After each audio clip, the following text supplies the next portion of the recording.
Hi guys, welcome back to my channel, Renalyn Sanderson Journey, and also please follow my Facebook page. It's Renalyn Sanderson.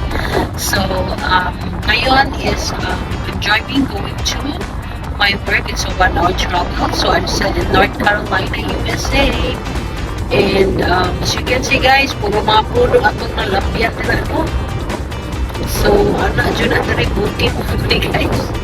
Pero pagabot sa unahan, city na yung kung saan ako na-over.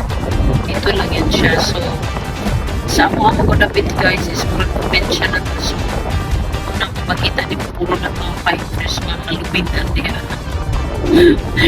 So, at first, parang nanibago ako dito. Ngayon, saan naman eh, syempre, nagtapos ko sa Davao City. Dagan kay mga building. Nagkog ng mga hotel. Pag-abot na rin guys, saan naman eh, mura na kung nasa. Kaya ganun mga probinsya na to guys, ng mga market lang makita dito. Tingnan na dyan na isa.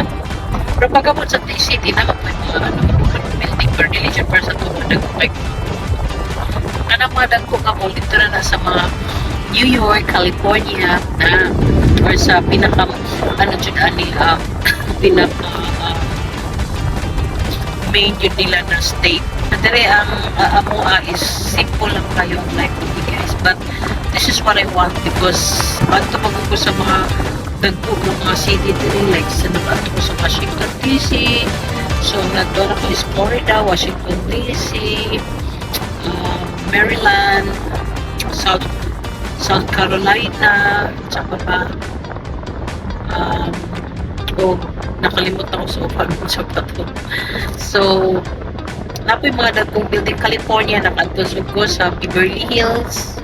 So dagkupod kayo na ilang mga mall dira, no? But I still love North Carolina kasi I love nature kasi guys, yung kahit nalaking city ako, pero at first nanibago, pero now parang nagustuhan ko kasi especially sa bahay namin guys, maliit lang bahay namin, but papipil mo talaga na fresh air siya ba.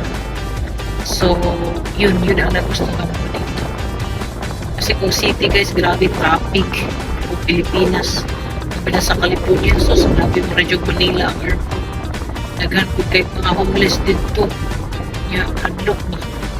Pero din yung mga uutan ng mga tao din. Pero depende lang kung na kayo naging sa nasa ka naman yun yung bad people and good people. Yeah, pero dre, makaingon yung na safe.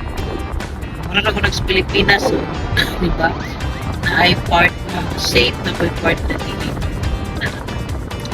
Hindi na lang sa yung mga maging safe ka, mabuutan ka ng tao, pero kung maoy kay ka ng tao, nagan kang kalaban na medyo ka safe na ginagan yung mo kalaban mo. So, yes, so thank you so much for watching this video. And that's all.